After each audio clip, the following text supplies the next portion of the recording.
Look, the guy have been advocating a coherent, a robust strategy. And I need to explicate this. Now, I've been hearing that, and these are reports, that this also has an element of cross-border banditry.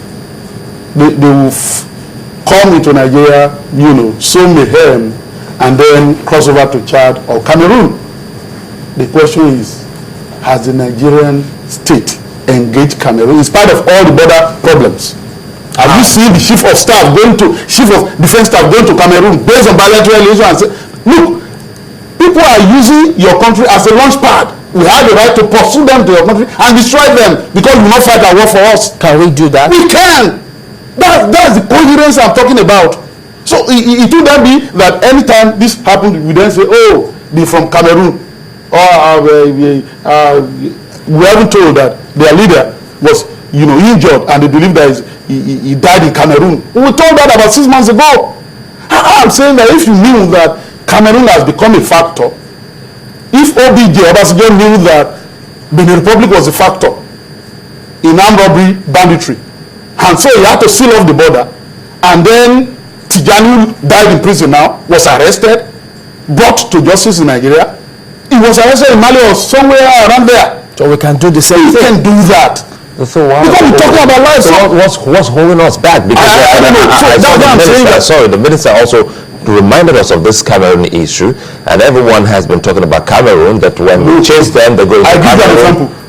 In the early 80s, Muhammadu Buhari wasn't he general then, first-time general. He was the commanding officer of the 3rd division of Nigerian Army.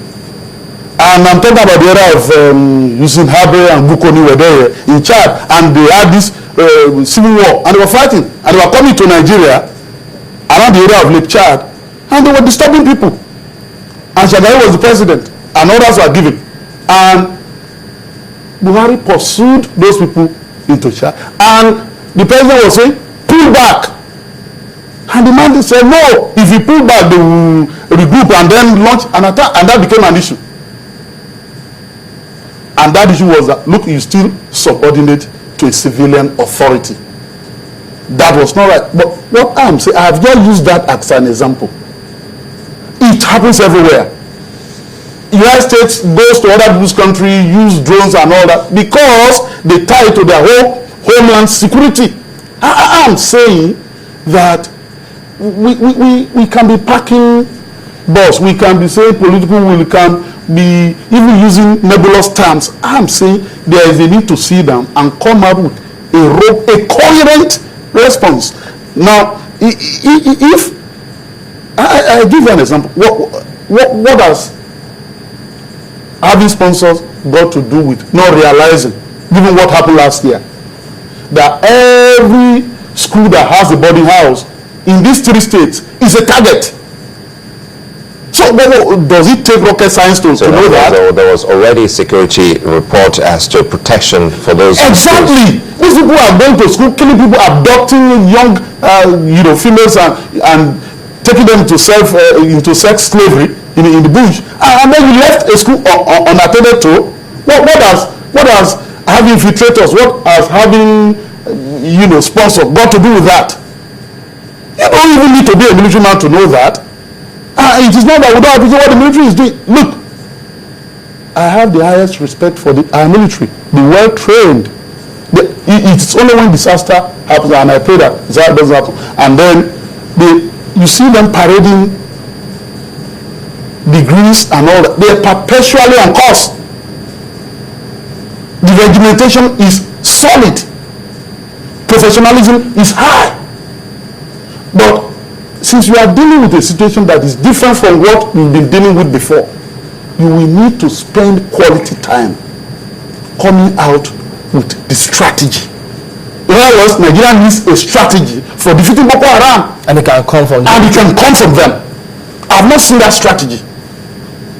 I've seen responses. I've seen state of emergency be declared. But I'm telling you, and I'm saying this in a constructive manner, they need to sit down.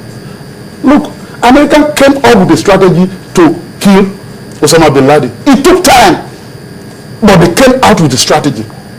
Along the way, there are mistakes. In fact, when they thought that Osama bin Laden was hiding in the mountains in Tora Bora, in Afghanistan, they were using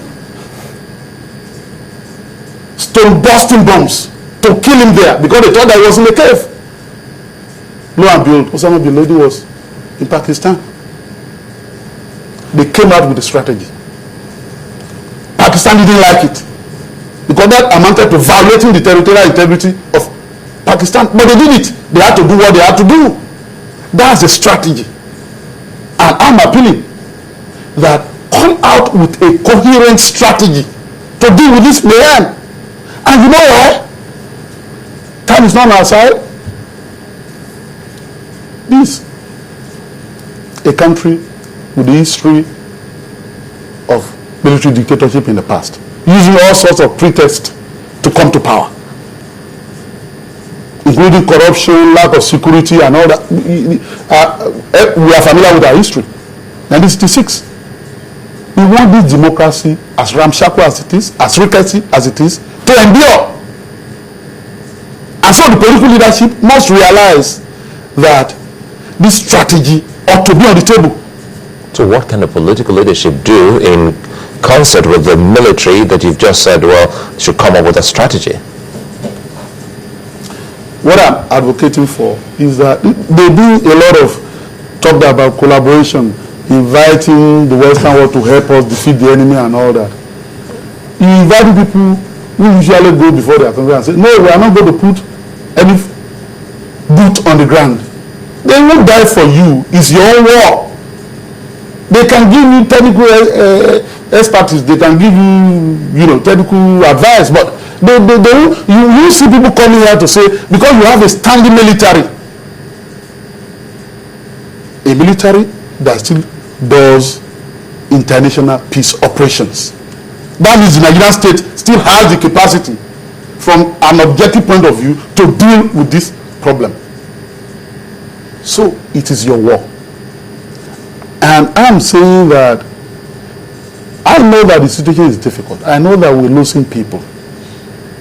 But I'm saying that we can come up with a part of the strategy, and this may sound funny, is that sometimes we don't see the interconnection. There's an interconnection here. What is that? The capacity of a state to rally its military, to accept a common purpose and common cause, and defend the country to death, has a moral base.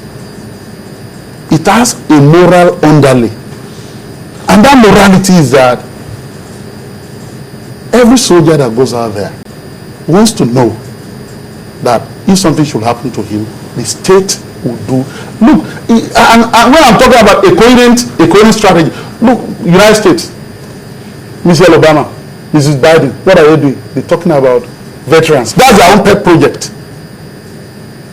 Veterans and families of those who are fighting in war.